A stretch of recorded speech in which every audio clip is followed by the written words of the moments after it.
अस्सलाम वालेकुम। मेरी ये वीडियो बाइनांस की बेसिक ट्रेनिंग का पार्ट 2 है। अगर आपने पार्ट 1 नहीं देखा तो मैं आपको रिकमेंड करूंगा कि आपने वो भी लाजमी देखना है। आप मेरा ये पार्ट 1 और पार्ट 2 की अगर वीडियो को अच्छी तरह समझ ले, अच्छी तरह उसकी प्रैक्टिस भी कर लें, तो बाइनांस की जितनी भी कॉम्प्लेक्सिटी है, जितनी भी इसकी पेचीदगी है सारे सिस्टम की, प्लेटफॉर्म की, उसको आपको अंडरस्टैंड करना इतना मुश्किल नहीं होगा। तो पार्ट 1 में मैंने फाइनेंशियल जो टूल्स हैं बाइनांस के, उसको डिस्कस नहीं किया था। इस वीडियो में हम उसी को डिस्कस करेंगे। अच्छा, फाइनेंस की जो सबसे पहली ऑप्शन है वो है सेविंग। अगर आप सेविंग को अंडरस्टैंड करें तो जैसे एक ट्रेडिशनल फाइनेंशियल सिस्टम में क्या होता है कि आप बैंक्स को पैसे देते हैं, सेविंग अकाउंट में आप पैसे रखते हैं। जो बैंक्स हैं उसका इस्तेमाल करके प्रॉफिट जनरेट करते हैं, रेवेन्यू जनरेट करते हैं, और उसका कुछ खास परसेंटेज उन्होंने जो आपके साथ प्लेज किया होता है वो आपके साथ शेयर करते हैं। बाइनांस भी सेम इसी तरह, बजाय इसके कि आप क्रिप्टो जितने आपके पास फंड्स पड़े हुए हैं उनको आप अकाउंट्स में डोरमेंट रखें, अपने वॉलेट में वैसे ही पड़े पड़े रहें, उनको आप यहाँ पे यूज़ कर सकते हैं। लेकिन चूंकि ये इसमें इंटरेस्ट भी है, सूद भी है, ये आपने देखना है कि क्या ये आपको सूट करता है या नहीं।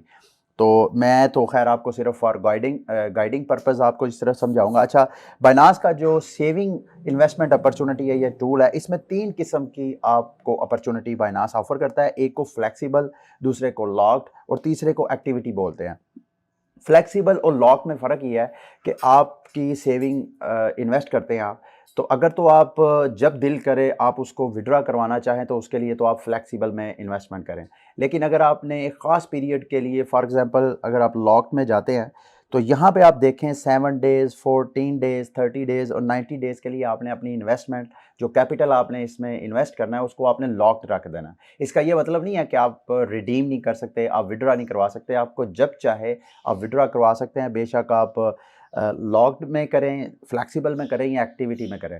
फ़र्क सिर्फ ये है कि फ्लैक्सिबल में अगर फॉर एग्जांपल आप 7 दिन के लिए आपने अपनी बीटीसी को होल्ड कर दिया है ताकि सेविंग से मज़ीद बेनिफिट, आपको इंटरेस्ट मिले, लेकिन छठे दिन में जाके आपको अर्जेंट ज़रूरत पड़ जाती है, तो आप अगर विड्रा करेंगे तो फ्लैक्सिबल में क्या होगा कि 6 दिनों की जितनी अर्निंग आपको हो चुकी होगी वो होल्ड करने की वजह से वो भी क्रेडिट हो जाएगी और आपका कैपिटल अमाउंट भी हो जाएगा। जबकि लॉक्ड आपकी सेविंग अकाउंट में यह है कि अगर आपने 7 दिन के लिए लॉक किया है तो आप रिडीम तो कर देंगे, लेकिन अगर आपने अर्ली रिडीम किया तो आपको सिर्फ और सिर्फ कैपिटल मिलेगा। जितना आपको उस पर बेनिफिट मिला था वो सारा बाइनांस आपसे वापस ले लेगा। तो एक्टिविटी में क्या है कि DeFi coins time to time आपसे कहते हैं कि हमारे कोइन को आप होल्ड करें for certain period of time. साथ टाइम लिखा होता है, जैसे कि सबसे ऊपर वाले को देखें, RIF रिफ नाम का है, ये 28 डेज के लिए वो आपको कहता है कि आप होल्ड करें मेरे कॉइन्स को, मैं आपको 35% एक्स्ट्रा दूंगा। ये एनुअल है, ये बात ज़हन में रखिएगा, ये एनुअल के हिसाब से 35% है। इसको आप 365 दिनों पे डिवाइड करें तो ये डेली की एवरेज निकल आएगी। तो ये सेविंग अकाउंट था। और दूसरी ऑप्शन जो है वो स्टेकिंग है। स्टेकिंग भी ऑलमोस्ट सेविंग अकाउंट ही की तरह है। जिस तरह सेविंग टूल्स में आप जितनी भी आपकी सेविंग पड़ी हुई है, डोरमेंट फंड्स पड़े हुए हैं, इनएक्टिव फंड्स पड़े हुए हैं, आप यहाँ पे स्टेक कर सकते हैं। जैसे बाइनांस पे अगर आप 30 डेज़ के लिए लॉक्ड स्टेकिंग करते हैं तो आपको जो एनुअल परसेंटेज यील्ड मिलेगा वो तकरीबन 14.79% है।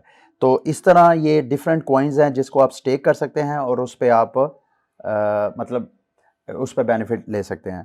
इसके बाद क्रिप्टो लोन है। क्रिप्टो लोन्स हमारे आम जो ट्रेडिशनल फाइनेंशियल सिस्टम होता है, आप बैंक में जाते हैं कर्ज लेने के लिए, बैंक आपसे तरह तरह की इन्वेस्टिगेशंस करता है, डॉक्यूमेंटेशन करता है और कोलेटरल वगैरह लेके तो आपको दे देता है। क्रिप्टो में ऐसा सीन नहीं है, आपको ज़्यादा डॉक्यूमेंटेशन की ज़रूरत नहीं है।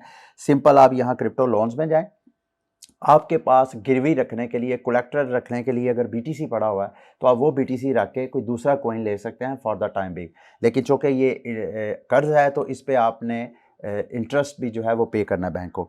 तो फॉर एग्जांपल मेरे पास चलें बीटीसी है, मैं कहता हूँ कि मुझे 100 BUSD चाहिए। तो ये देखें कि मुझे इंटरेस्ट की नीचे डिटेल 7 डेज़ के लिए मैंने अगर इसको यूज़ करना है, यानी बीटीसी को कोलेटरल रख के अगर मुझे 7 डेज़ के लिए उधार चाहिए BUSD, तो मुझे आवरली इंटरेस्ट भी चार्ज करेगा और डेली इंटरेस्ट भी, जो कि तकरीबन 0.15% बनता है पर डे का। तो टोटल जब 7 दिन पूरे हो जाएंगे तो जो मुझे बाइनांस को रिटर्न करना पड़ेगा वो तकरीबन 1.05 BUSD है। तो ये नहीं सॉरी, जो मुझे टोटल रीपेमेंट करना पड़ेगी आफ्टर 7 डेज वो 101.05 है, तकरीबन $1.05 मुझे पड़ेगा।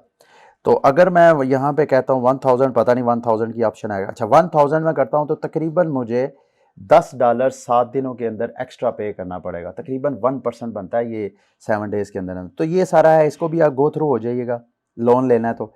अच्छा आगे ये क्रिप्टो पूल है फाइनेंशियल टूल बाइनांस का। इसमें यह है कि अगर आप माइनिंग वगैरह में इंटरेस्टेड है, माइनिंग वगैरह अगर आप करते हैं तो बाइनांस ने अपना माइनिंग पूल बनाया है। जितने भी माइनर्स हैं अब तो वो सारे एक पूल सिस्टम के अंदर रह के सारी माइनिंग करते हैं, बजाय इसके कि इंडिविजुअल एक बंदा मशीन लगा के बैठे। लोग क्या करते हैं, माइनर्स क्या करते हैं कि पूल्स को ज्वाइन कर लेते हैं और वो सारे मिल के माइनर्स एक नेटवर्क बन के वो अर्निंग करते हैं और फिर आपस में जितनी जितनी जिसने शेयरिंग की होती है उसमें मिल जाती है। बाइनांस की जो है ये जो माइनिंग पूल है, इसका बेनिफिट ये है कि आप एक वक्त में इस सॉफ्टवेयर के अंदर रहते हुए मल्टीपल कॉइन्स की आप माइनिंग कर सकते हैं। नॉर्मली क्या होता है कि माइनिंग के लिए अगर आपने बीटीसी माइनर लगाया तो उसने बीटीसी ही माइन करना है, या अगर अभी इथीरियम लगाया तो इथीरियम ही करना है। लेकिन इस माइनिंग पूल के अंदर आप शामिल होंगे तो कंप्यूटर सिस्टम आपका एक होगा, लेकिन जहां ये माइनिंग समझती होगी कि उसको बीटीसी की ट्रांजैक्शन वैलिडेट करनी है वो कर लेगी। यानी जितना हैश रेट आपके मशीन देगी, बेशक वो किस क्रिप्टो कॉइन की वैलिडेशन में इस्तेमाल होता है उस हिसाब से आपको पेमेंट मिलेगी।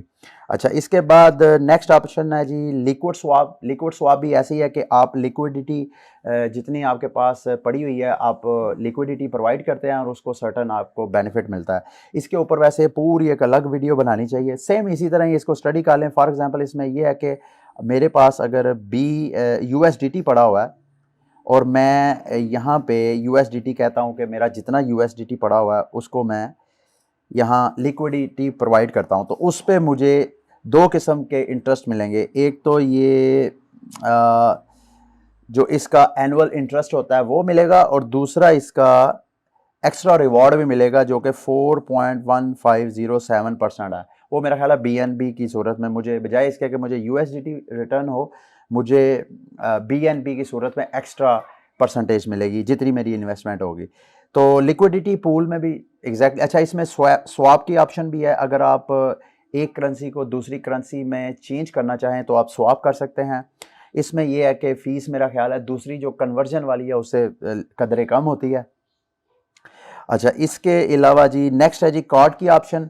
कार्ड ऑप्शन जो पाकिस्तानी है हमें तो मतलब ये अलाउड नहीं है, लेकिन इसकी पूरी जिन जिन कंट्रीज़ में बाइनांस कार्ड ऑफ़र करता है वो यहाँ पे चेक कर सकते हैं। आप जिस कंट्री में भी मौजूद हैं सबसे पहले चेक करें कि क्या आप अप्लाई कर सकते हैं या नहीं। अगर आप अप्लाई कर सकते हैं तो बाइनांस आपको अपना एक कार्ड भेज देगा, वीज़ा कार्ड, और जितने आपके स्पॉट वॉलेट में जितने आपके फंड्स पड़े हुए हैं वो सारे आप कार्ड्स के ज़रिए कहीं भी आप यूज़ कर सकते हैं जिन जिन मर्चेंट पे इसके कार्ड्स को यूज़ करने की परमिशन है, यानी क्रिप्टो करेंसी को यूज़ करने की परमिशन है।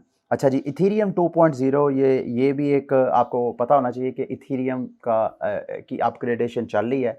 तो यहाँ पे बाइनांस कह रहा है कि अगर आप अपने इथीरियम को यहाँ पे स्टेक कर देंगे तो उस पर आपको बेनिफिट मिलेगा। अच्छा इसमें फ़र्क यह है कि फॉर एग्जांपल मेरे पास 10 इथीरियम है, मैं वो यहाँ पे होल्ड कर देता हूँ, तो बाइनांस क्या कहता है कि आप जितनी इसकी अपग्रेडेशन होगी उस पर आपको बेनिफिट मिलेगा।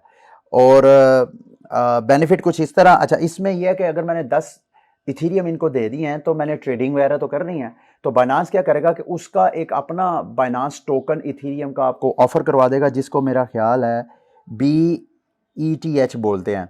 तो ऐसा नहीं है कि जो आपने यहाँ पे इथीरियम अपने यहाँ पे स्टेक कर दिए हैं या इनको दे दिए हैं वो आपके बिल्कुल ही साल के लिए 2 साल के लिए, या जब तक ये अपग्रेड नहीं होता उस वक्त तक आप उसको इस्तेमाल नहीं कर सकते। आप कर सकते हैं, उन फंड्स को नहीं कर सकते जो आपने स्टेक कर दिए हैं, वो तो इथीरियम आपके लॉक हो जाएंगे उस वक्त तक जब तक कि फेज़ 1 कंप्लीट नहीं होता।